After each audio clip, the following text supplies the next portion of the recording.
Good morning, everybody. If you're just joining us, thank you for joining us. We are going to wait maybe 2, 3 more minutes to get others to allow others to join us as well.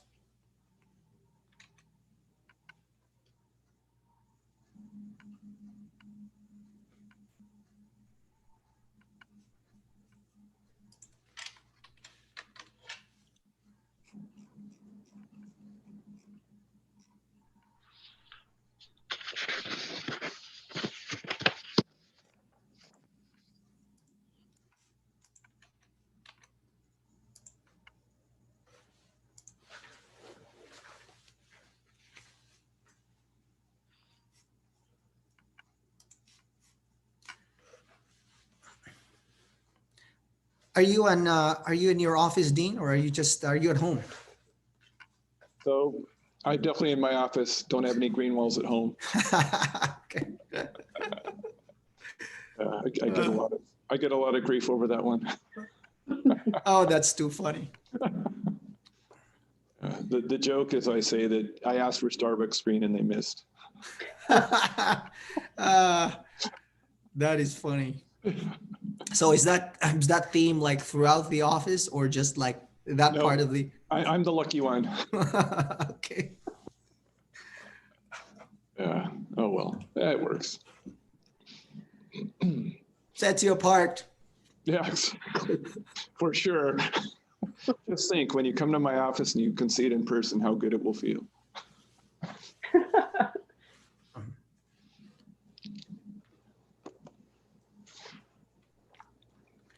Yeah, it's interesting that I was listening to a podcast and there was a study done about how the closer you are to trees, the better it is for a couple health metrics. I'm thinking green, green, green. So you got green, Dean. So. Yeah. Again, thank you everybody for joining us this morning. If you're just joining us, we're going to wait maybe 1 more minute and then to allow others to join us as well. And then we're going to start today's morning scoop.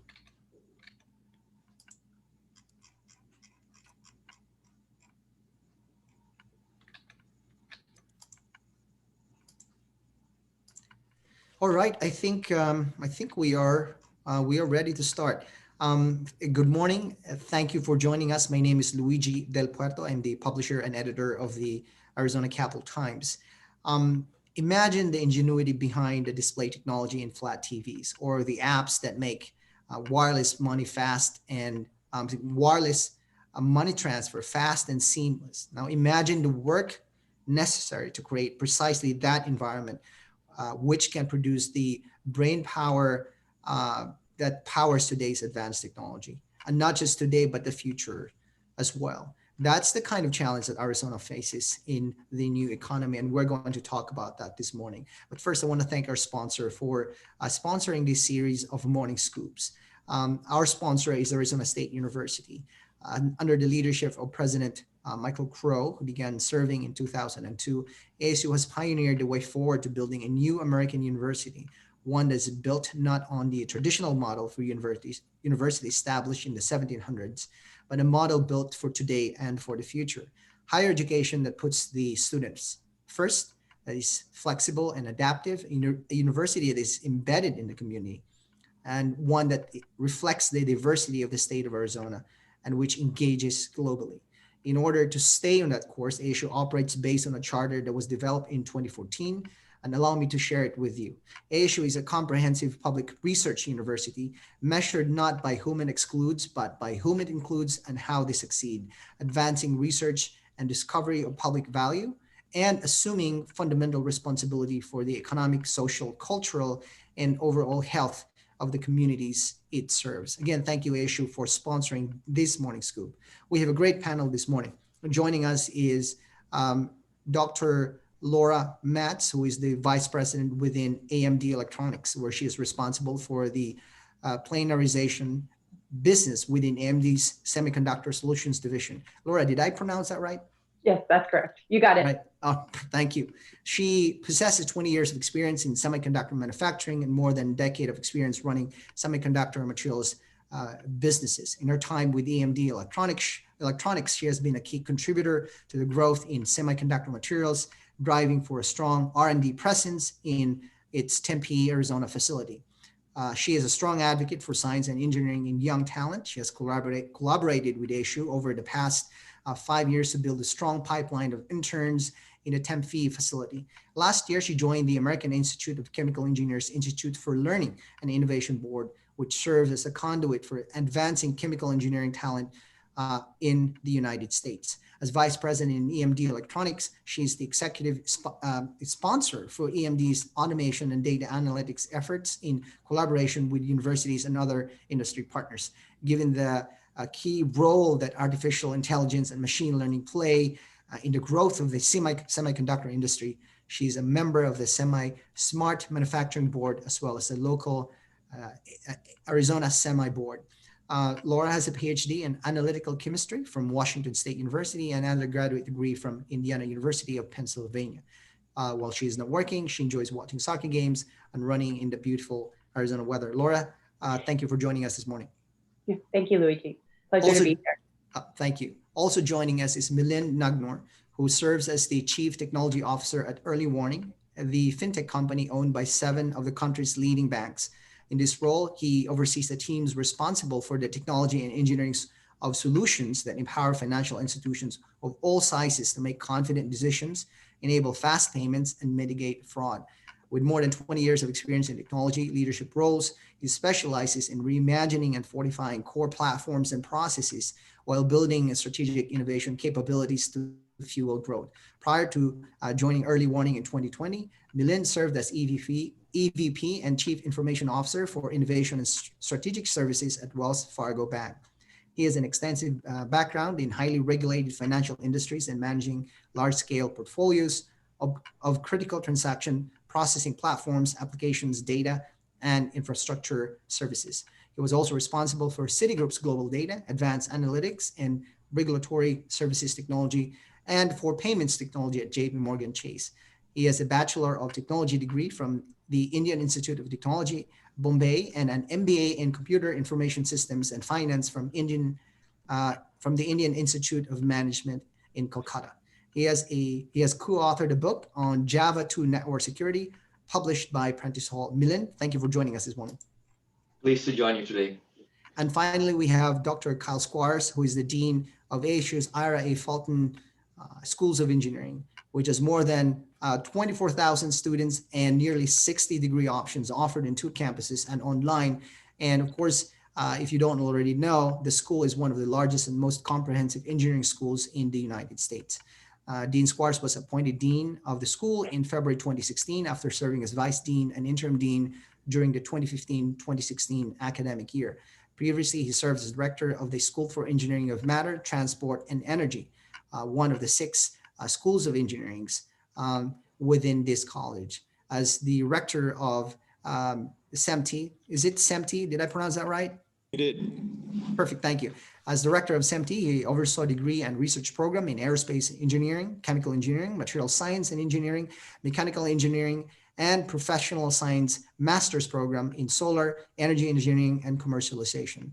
He is a professor of mechanical and aerospace engineering, and prior to joining ASU in 1997, Dean Squires was on the faculty of the mechanical engineering department at the University of Vermont. Previously, he was a postdoctoral research associate at the Center for Turbulence Research at Stanford University. He has expertise, his expertise encompasses computational fluid dynamics, turbulence modeling of both single-phase and multi-phase flows, and high-performance computing. By the way, when you talk about single-phase and multi-phase flows, I don't really know what that means, and we'll ask you in a little bit what that means. He has held numerous visiting appointments in the US, Japan, and France, and was elected a Fellow of the American Physical Society in 2008. Dean Squires holds a Bachelor of Science degree in Mechanical Engineering from Washington State University and a Master's and PhD degrees in Mechanical Engineering from Stanford University. Dean Squires, what is single-phase and multi-phase flows exactly? So actually, the way to think about that is a single-phase flow, a liquid in a single phase could be, say, just water. But if you have, say, bubbles in water, that would be 2 phases, right? There's the bubbles are, a mixed up gas inside the liquid, inside this other phase of a liquid. That's just one example of many. Thank you. Thank you for explaining that very succinctly. To our viewers and to our listeners, we do encourage you to send in your questions. Please send in your questions via the Q&A room or via the chat room. I am very excited to moderate this discussion. We have a lot to talk about. Dean Squires, let me start with you. In one of the slides that you sent to me earlier, it mentions that 65%, a strong majority of children entering primary school today will ultimately end up working in completely new job types that don't yet exist. What does that bode for the university and the kind of innovation and the nimbleness that, that's required? What does that bode for our state? And really, what does that bode for our country? So that's a pretty daunting statistic. That is, 2/3 of the kids coming into primary school, their jobs that they'll move into, we don't know what those will be. So think about that, right? We don't actually know what those jobs will be that they move into. So that focuses the mind.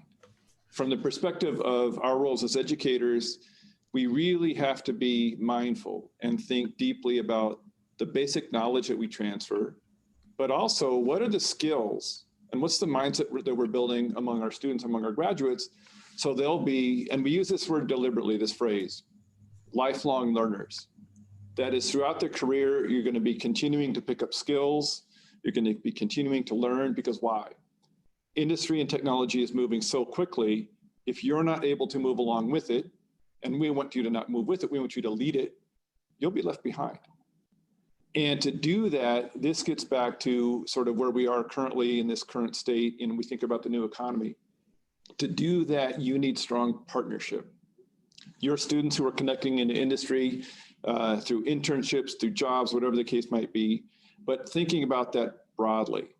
And if we don't do that, again, we will be left behind. We are at a moment within the state, within the region, that if we don't kind of seize that opportunity, because the pieces are in place, large engineering school, a lot of investment, very innovative, dynamic university, this really burgeoning tech landscape within the Valley, now's the time to be able to do that. But we have to keep our eye on that ball. That is, we are imparting skills, knowledge, and training such that these graduates become leaders as they move into the community and industry, into these jobs that they basically will create themselves as they move forward. Yeah, in the last morning soup that we had a couple of students that were, either taking like their bachelor's or their master's degrees, and they have side consulting jobs, even as and they're very innovative, really very smart, very bright kids. Just give us an overview of what the school is doing to prepare, your school, the university, our state, really take advantage and position ourselves to take advantage of what we call the new economy. And I believe you have a couple of slides that, if you want to share them, please go ahead as well. Let me put those up. So we'll move to this one. But this word build and innovation is important. That is, building engineers and computer scientists, and ASU is a genuinely innovative place. And to do that, you need to have that, again, mindset if we're going to impart the kinds of skills and knowledge that we see as so important in our graduates. So we just talked about this, again, 65%. Okay, that really should focus the mind. And this notion of listening to signals. So another point I want to make is, as a university, as an engineering college, we are able to partner, I think, very significantly, very comprehensively with industries, with companies, because we are also deeply thinking about what's on the horizon, what's coming, how do we react to that. But to your point, Luigi, about how has it basically evolved the Fulton schools? So, again, the theme this morning is about partnership and collaboration. For the region to seize the opportunities before us, to, again, not be left behind, we've tried to become, and I think have become, integral to the decision-making process of companies who think about coming to Arizona or expanding or moving their headquarters, whatever the case might be. And so there's some examples there up on the right. The TSMC plans to build a large fab. I think it's set to be going in 2024. That is significant. And part of their decision process is, okay, well, are we going to have access, availability to the tech talent that we need? So we're already engaged in the conversations with them about their hiring needs. They're not, they don't have the fab on the ground yet, but we are actually in that process currently. So that's one example. Zoom is another one. Okay, our lives have been, transformed, right, owing to the pandemic, and everybody is using Zoom. So part of their thinking in terms of driving a new R&D facility in Phoenix is, guess what? Are we next to a place where there are ideas? And if you think about Zoom, what's the future of video conferencing? Years from now, when we look back, the way that we use Zoom, we think, okay, very effective, very important, but in many ways probably primitive. Well, what are the ideas that are going to transform the way that we use that moving forward? That's where you need talented faculty. That's where you need these students, where we want to have this mindset. I think that notion of mindset is important.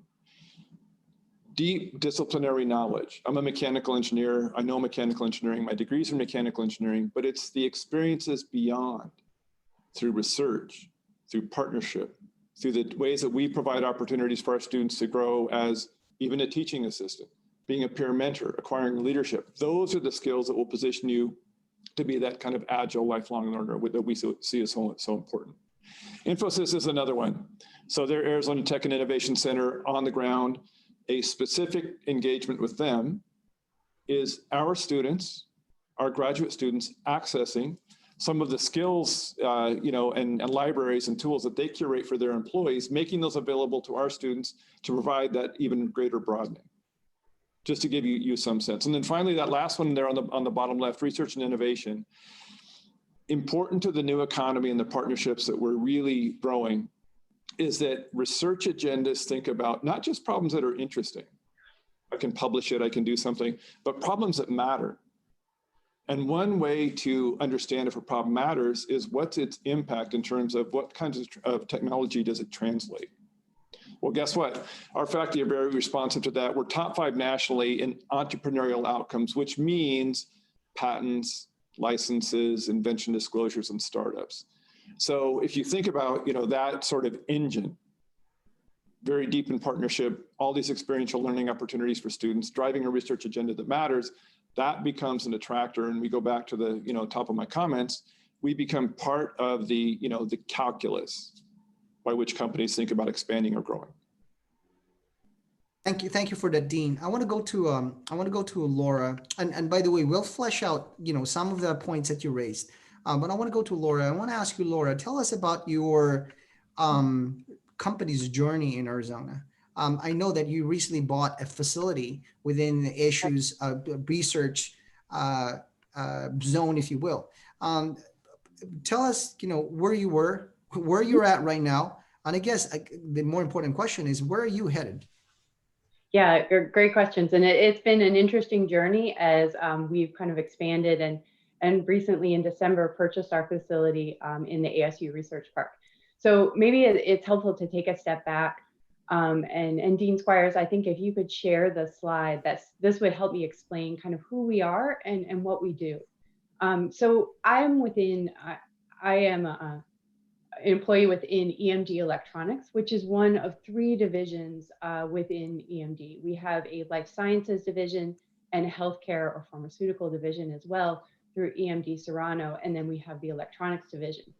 And we started actually as part of the electronics division, started as part of Air Products, and then in 2016, we were spinning off to become Versu Materials. And at that time, we had a facility, we had our building in Tempe, Arizona, and we were thinking about where to put the headquarters. And because of the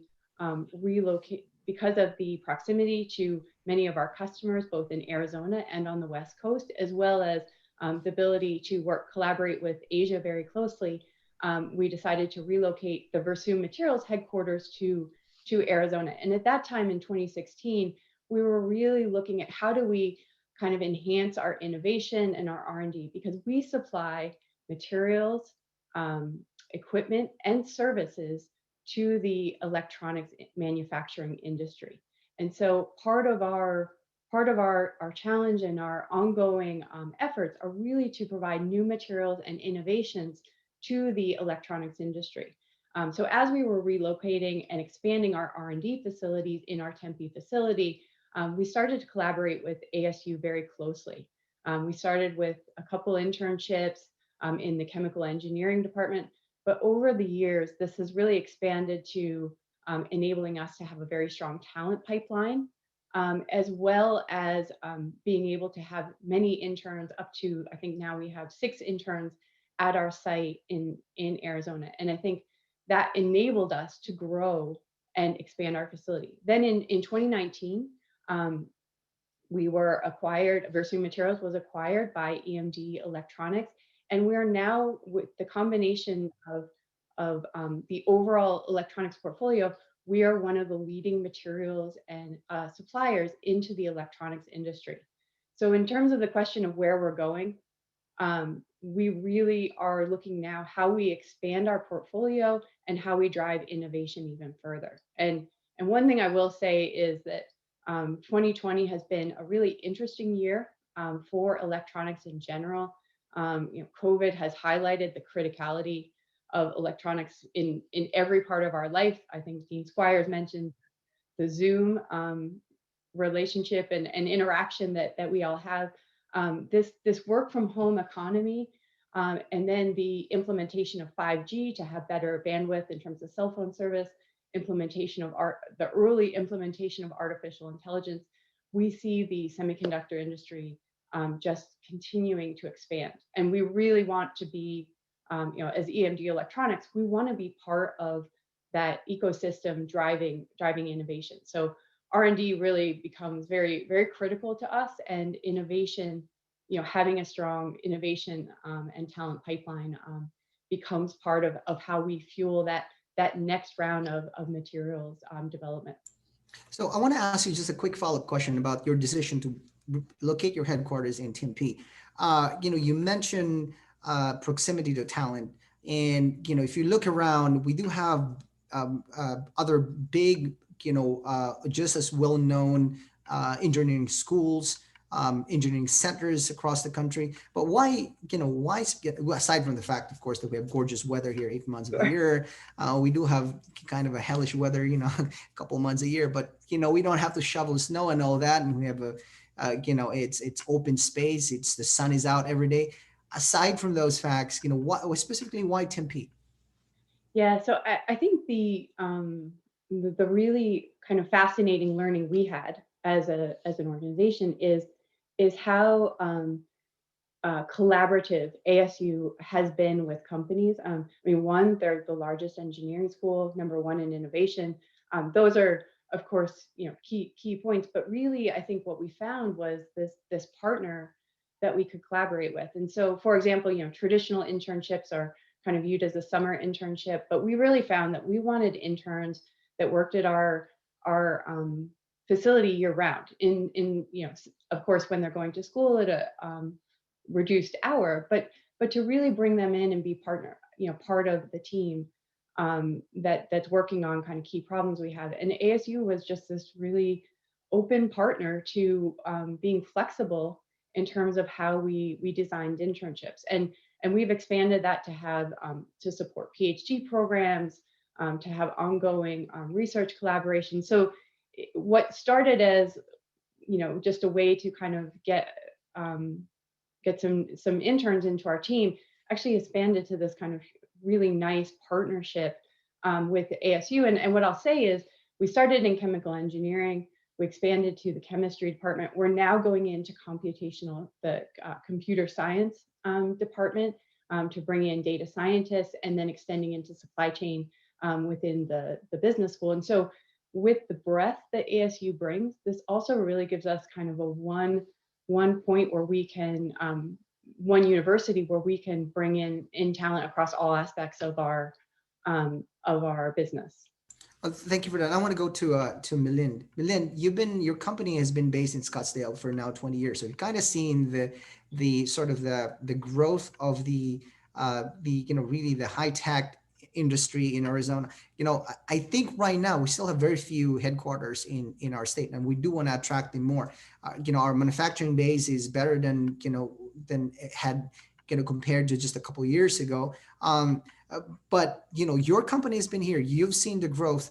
Tell us a little bit about your company. Tell us about your one of your most prominent products, which is Zell, and where are you headed? Absolutely. So Early Warning is a fintech company. It's born and raised in Scottsdale, Arizona. It was established in the early 1990s, and it initially started providing banks the services around risk management, around identity and fraud. And with this foundation of risk management, the bank founded or launched the Zelle network, the Zelle payments network in 2017, one of the largest real-time payment service in the US. And today, Zelle is offered by 900 banks and credit unions across the country. In terms of our proximity and our location, we are 20 minutes away from ASU. Our 70% of our total workforce is based in Arizona. About 1 in 10 early warning employees are ASU alumni, and 6 out of the 15 interns in our current spring cohort are from ASU. So just giving some background about our business as well as how we are doing in terms of talent acquisition, which is a main engine for growth for our company. And speaking of growth, since the launch of Zelle in 2017, the company has doubled in size in terms of number of employees. And our projection is in the next 3 to 5 years, we are likely to double again. And the growth will be primarily in the areas of software engineering, and the growth depends on the talent acquisition in data science, in machine learning engineers, in software engineers, and running a payments network that processed in 2020 over 1.2 billion transactions and is helping families across the US in paying for parents to pay the tutors for their kids, making bill pay as easy as paying your friends. That requires significant investment in engineering, in infrastructure resiliency, and technology. And we are looking forward to this journey together in the Arizona ecosystem. And thank you for that, Milian. I cannot help but think about, what we often hear is that if you go get a college degree, your income level throughout your life is going to be exponentially greater than if you haven't gotten a college degree. And I can't help but think about that, and the fact that your company is growing by leaps and bounds and potentially doubling your size within the next 3 years. Can you give us an idea of the salary range for when you start out with early warning? I guess I'm asking that question because I do have a 9-year-old, and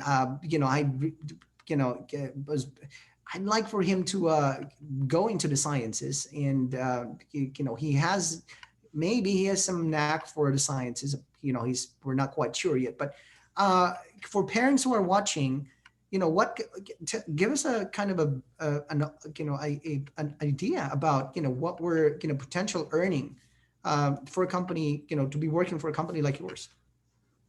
Yeah, without getting into specific numbers, the reality of the situation is there is a lot of competition for engineering talent today, not only among local companies, but nationally as well.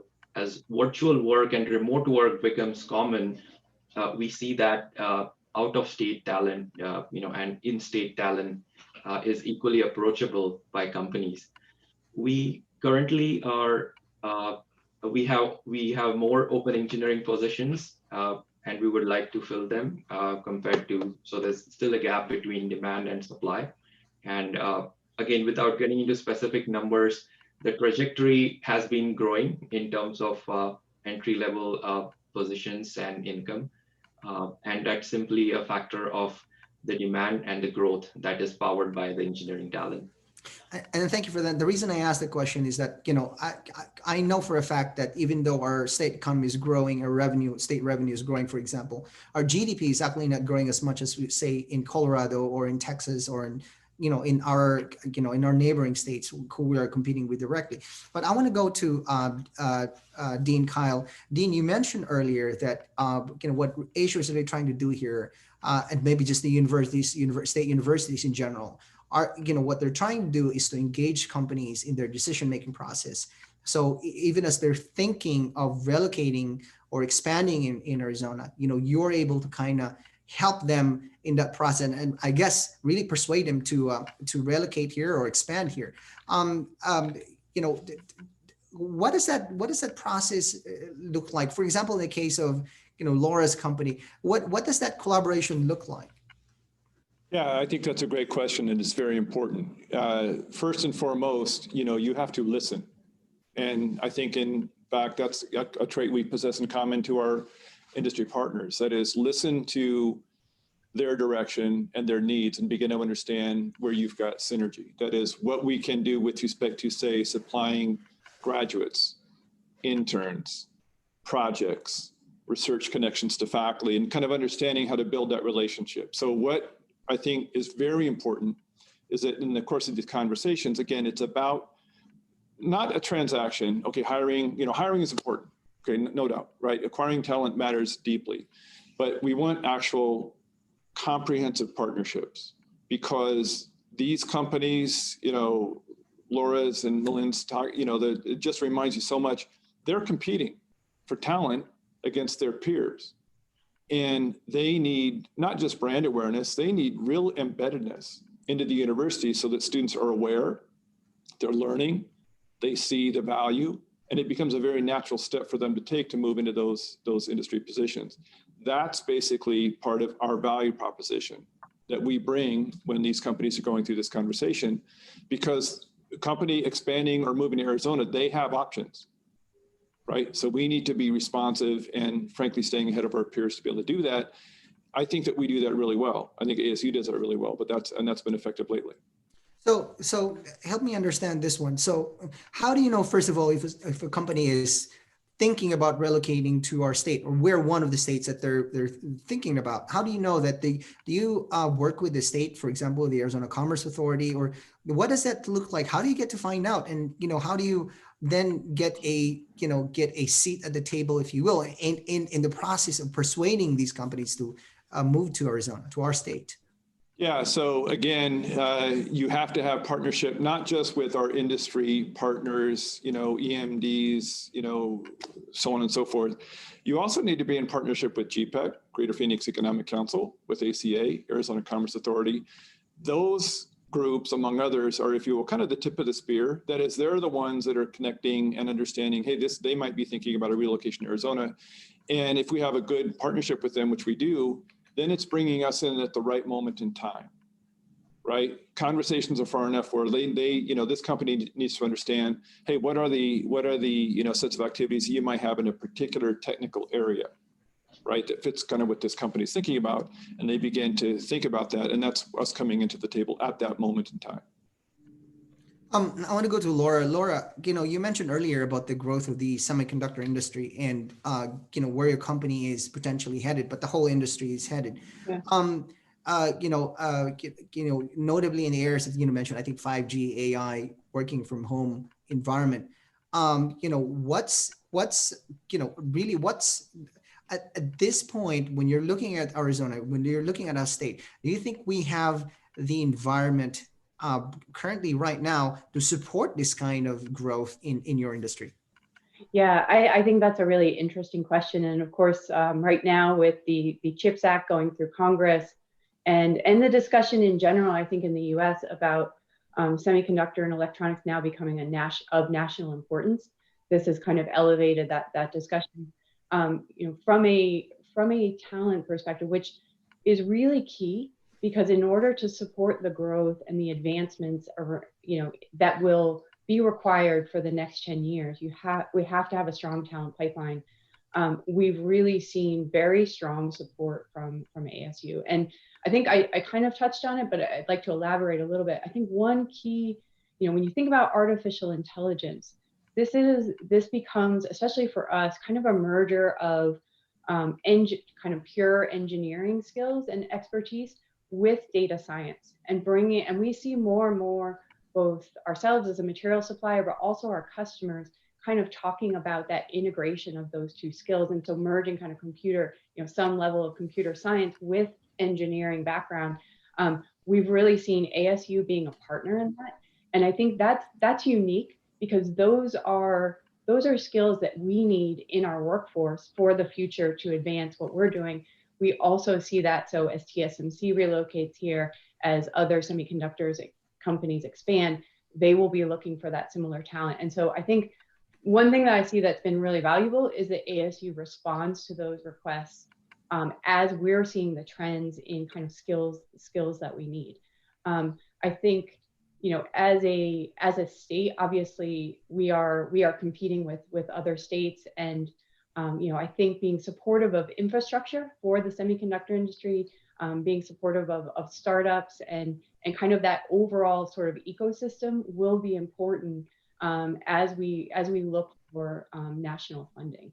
But I think ASU is such a great starting point, and I mean we've seen just huge advantage of partnering with them to kind of design exactly what we need in terms of future skills.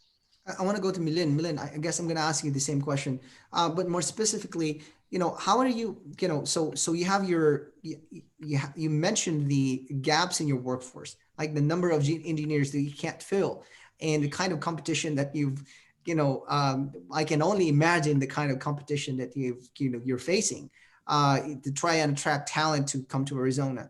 And of course, we're doing our best to grow talent from here, but how does that process look? What does that process look like? How do you, do you go to, what do you tell ASU in so far as, the engineering, the talent that you, workforce that you need, so that they can design that program for, to fill those jobs in your company? Yeah, if you look at the overall digitization of the economy and the ecosystem, what we are seeing is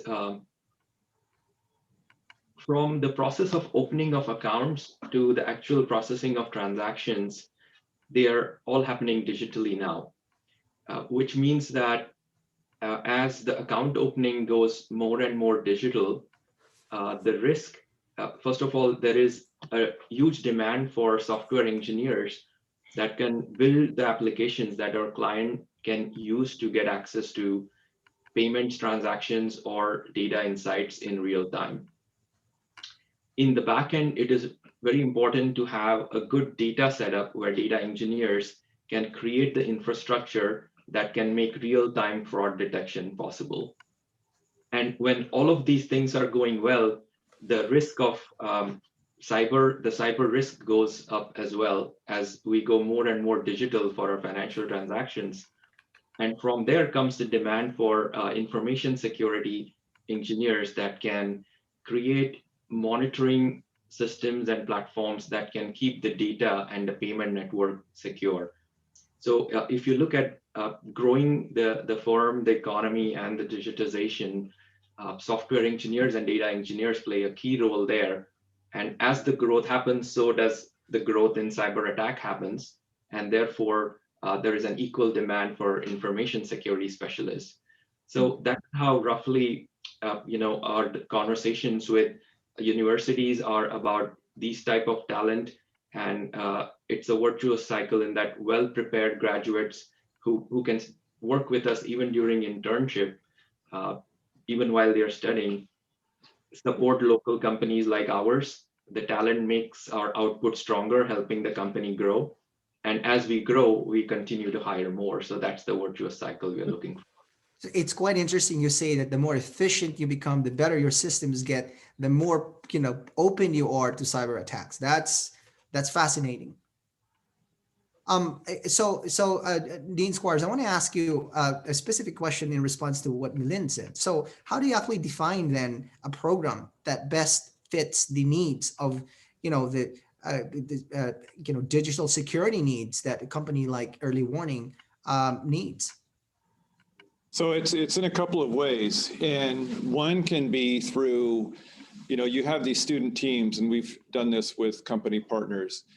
Student teams brought to work on a project, And it's almost like a SWAT team, right? Assembled quickly, they come in because they're young, because they're learning on the fly, they're uninhibited.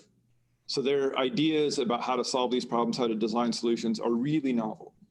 Now, to make that actually work out, you have to have the subject matter expertise that comes from the faculty, guiding them, connecting in, again, into the company partner to make sure that what we're actually doing addresses the need. It's one thing to go off and design a neat solution, but what difference does it make? That is it something that the company can really grasp? That's important. And then the other facet of that is to use that problem as motivation for what's the next. And the next means, what are the research topics that we need to be driving forward now so that we're answering the questions that will come in 3 years, 5 years, 8 years, 10 years. So that's the value add here for the university perspective. Work as hard as we can with design teams on that very specific industry problem. Use that as motivation to seed faculty thinking about what's the next in terms of the research agenda. So, as you were talking about that, what came to my mind was this group of students coming out of the luminosity lab at ASU, and they won that competition, which is a global competition, to design like the best face mask. And they designed this face mask that, doesn't create fog.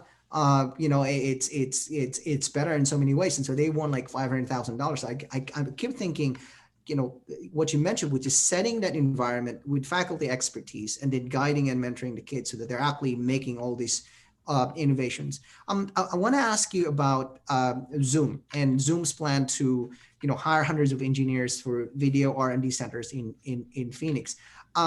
So tell us about that conversation. What's happening behind the scenes here? Any insight into why they chose, Metro Phoenix to begin with. But then the question is like, the burden is now on your shoulders, right? To help them feel that that workforce that they're going to be looking for. Yeah, so that's, again, a super important question. And there's a couple of reasons why these things are happening at an increasing rate. That is the TSMCs, the Zooms, the Infosys, and on and on and on.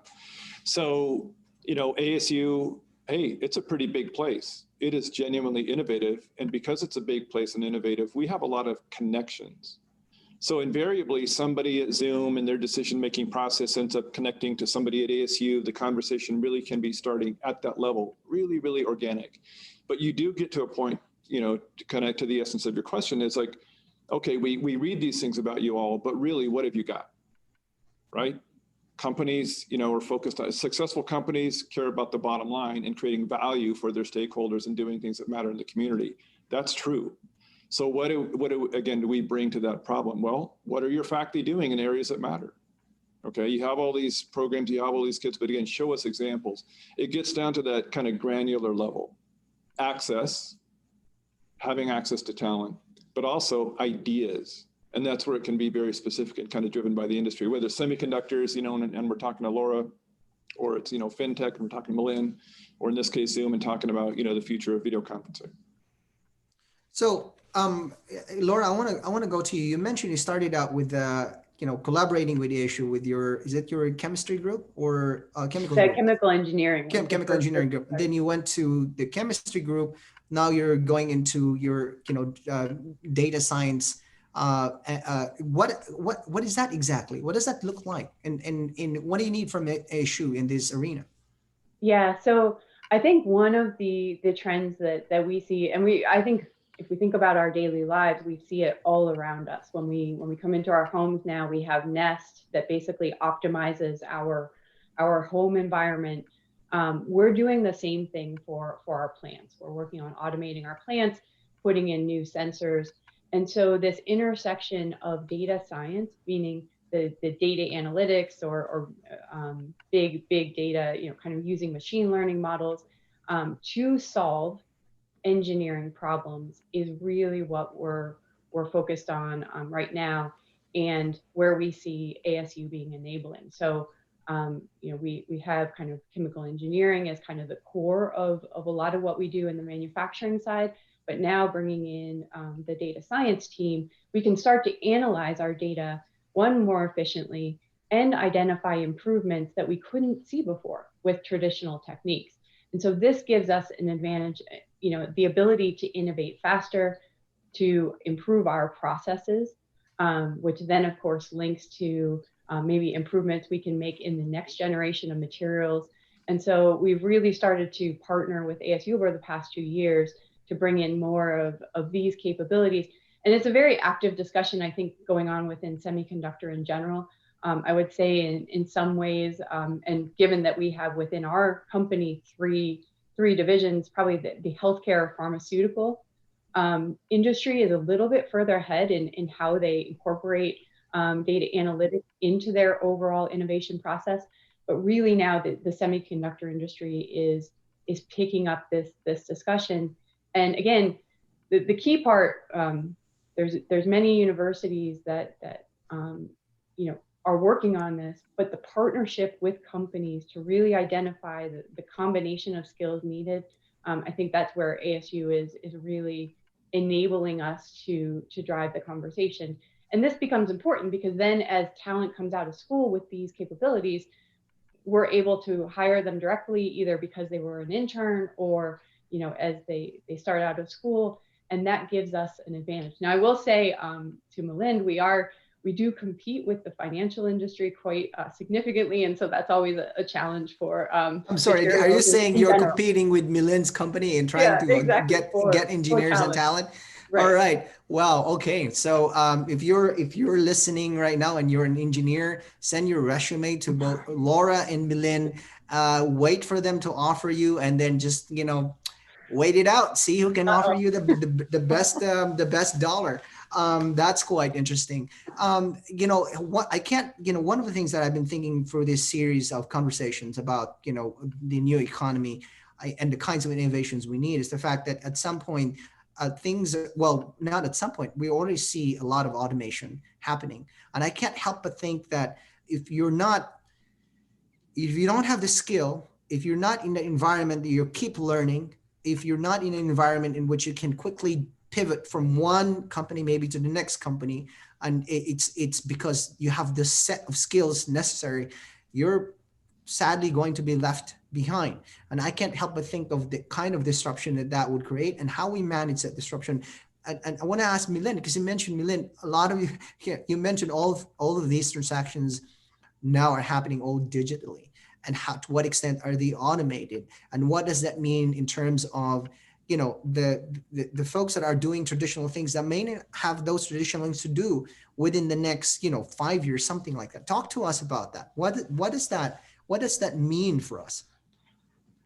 Yeah, things even in the arena of financial software development, things are changing significantly quite a bit. If a decade ago, if you were a software engineer who was manually, of course, writing code and merging code, building code and creating packages and manually sending them for installation, that doesn't work anymore. Even the process of software development has gone through phases of extreme automation. This is enabled by advances in cloud computing, and therefore cloud engineering, the ability to perform software development on cloud and using the automation in cloud for software engineering itself is a new and important skill set to have. I think it's a must-have for any software engineer now. The ability to look at data and create insights out of it that are meaningful from a business perspective, whether it's around risk, identity, fraud, or payments in our case, it's very important. And in some ways, it is easier to create a machine learning model with features engineered on it. It is some ways more easier to do that than actually get the data pipeline ready to enable that. So some of those skill sets, which are deeply entrenched in data, are going to be very important, and they are very important today. We spoke about the ability to roll out product features to our consumers at a faster clip than ever before. And the speed and agility and the velocity at which you deliver features on your products as a product engineer is a very important metric. And to keep it all running, the concept of a very resilient and stable infrastructure, including the information security that's required to keep it safe and secure. So we are all used to things now that are fast, safe, and secure. And therefore, all the skills that I just spoke about can be boiled down to getting all that together. Well, fast, safe, and secure feels like instant gratification. It feels like, it's like you gotta have this and you gotta have this now, and it has to be safe, fast, and secure. Um, Dean Squires, I want to ask you a question, sir. What is the role that the state plays in creating this environment? How can the state help?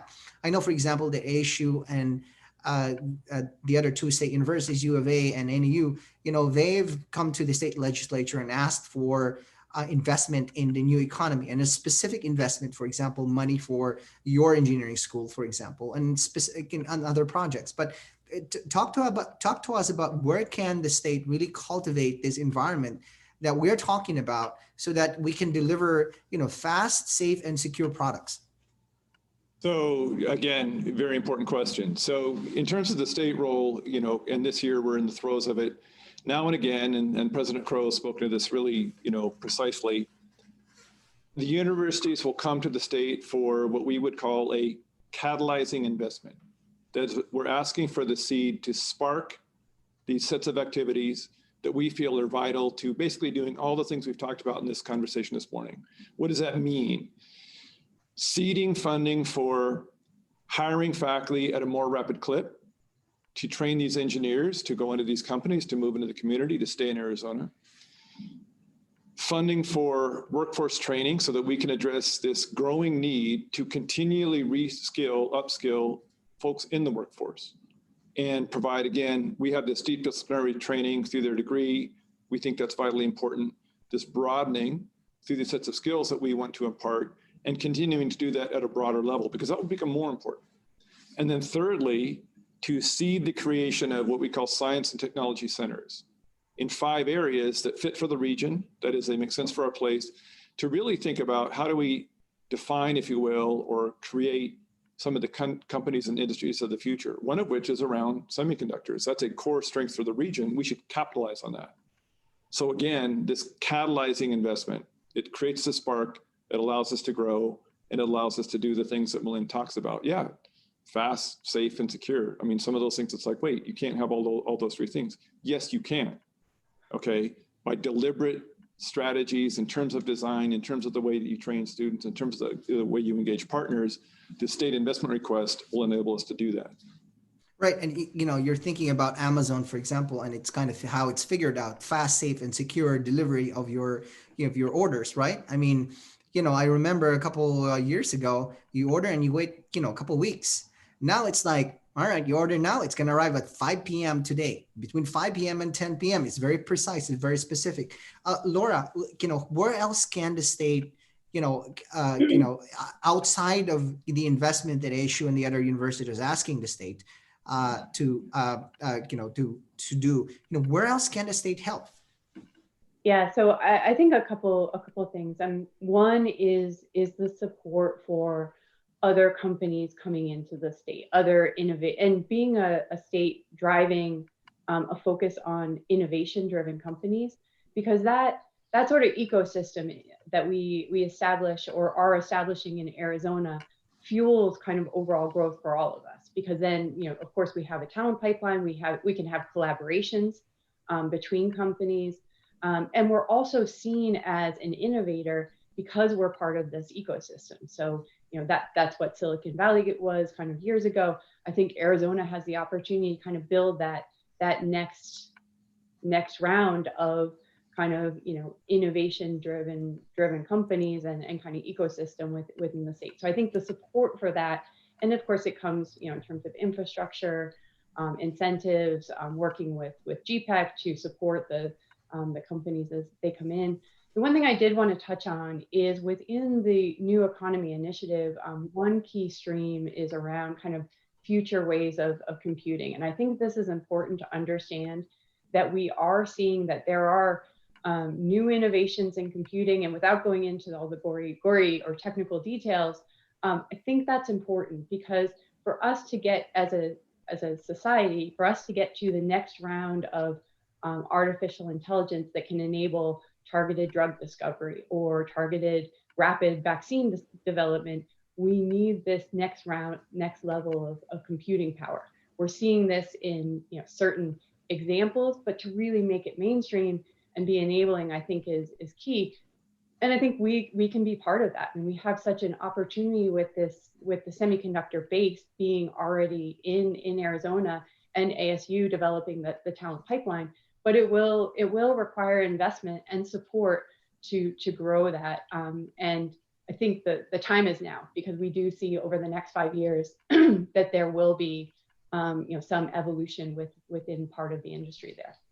It's really interesting. You mentioned vaccines and developing vaccines, and I always tell people we are more prepared than at any point in humankind's history to deal with a virus like COVID-19. I mean, we developed this vaccine within less than a year. I mean, it's fascinating.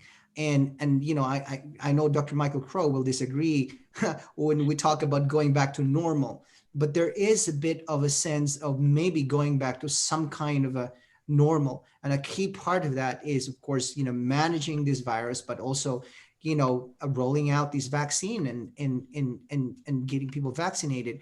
Milin, I want to ask you the same question, sir. What can the state, where can the state help to grow and expand companies such as yours? Yeah, again, rounding off on the great partnership we had so far from a talent standpoint, as I mentioned, 1 in 10 early warning employees are an ASU alumni. We have partnered with ASU, the founding member of the Arizona Blockchain Applied Research Center. And blockchain is the next generation immutable database. It's going to be a faster, more efficient way of verified, trusted transactions in the theme of fast, safe, and secure. So initiatives like these are very important because they have a great potential to chart the path forward and revolutionize the way in which data attributes are shared and banking happens.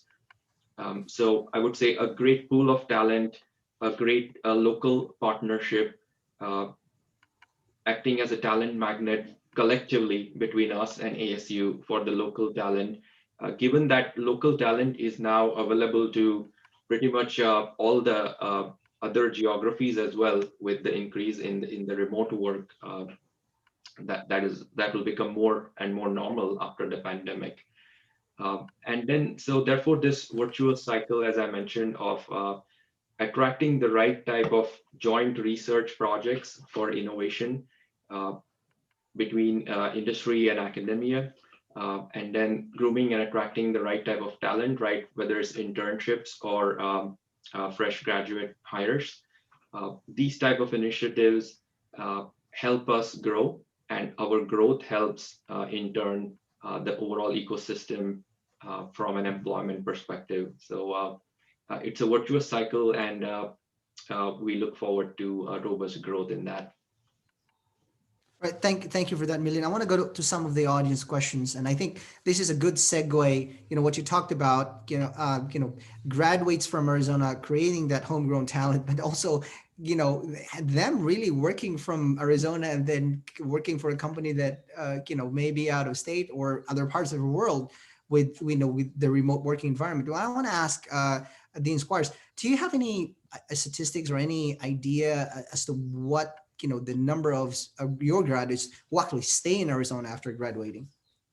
So that number, the number of grads from the Fulton schools that remain in the state, it's around 60% typically who will remain in state. Again, moving into an established company, maybe they start a new company, but anyway, they stay in state. 60% is pretty good, given the fact that you can work for companies that are based in New York or or elsewhere. Um, I guess I want to ask this question this question to Laura. Here's from a question from Chad. I get mixed messages re college degree versus industry certifications and experience. Clearly, a degree adds value, and in some professions, a degree is absolutely a prerequisite for the profession. But increasingly, I hear knowledge skills or slash skills developed within a profession are in many ways equally valuable and valuable. Um, how can these seemingly opposite perspectives be reconciled? Yeah, I mean, I think the degree gives a way of solving problems and kind of that builds that capability. So we do see that as continuing to be critical. But of course, there are I think, Dean Squires kind of highlighted it well, this forever, a continuous learner, right? That's where the certifications, the additional skills we see as coming in, and we're working on that with our own workforce as we bring in new talent, being able to, making sure that we add those skills to the new hires capability. But I think whether it's an engineering or another technical degree, that base we see as really critical for problem solving, because the reality is the problem we're solving today is completely different than the one we'll solve tomorrow. And so Um, we need employees that can solve and adapt to new problems as we find them, and then quickly kind of work on a team to collaborate and figure that out. So I think it's not an either or. I think it's really both. So I want to ask Dean Squires just this final question. It's from Jessica. And to what extent does the lack of state funding for public education, both K-12 and higher ed, impact industry companies' decision to locate in our state? For example, are employees concerned about the elementary high school options for their children? And I asked the question because you noted that you need to hire teachers too. You need to hire professors to teach as well. You're competing with the other big engineering schools as well. And I wonder to what extent this comes up in your discussion. So it's part of their decision-making process, right? That is, and you can even zoom out a little bit. Is the state making targeted investment? And I want to come back to a point. I know we're almost out of time. You brought up earlier, Colorado, Utah, states in our region, per capita GDP is higher than Arizona. That's a real problem, okay? And they're making these investments that basically lift all boats. Investments in education from K-12 to the universities, that matters. And if we want to be competitive, because now the competition is global, it's global, that has to be part of what the state's doing to help us. We're doing our share plus, and we're happy to do that. It's vital, okay? Malin and Laura, the same thing. But the state can step in more forcefully around education if we really want to get us to the place where Arizona can be. And with that, I want to thank Milin for your time. Dean Squires, thank you for your time. Laura, thank you for your time. And to our audience and to our audience, our both viewers and listeners, thank you for spending the morning with us. I hope you learned something.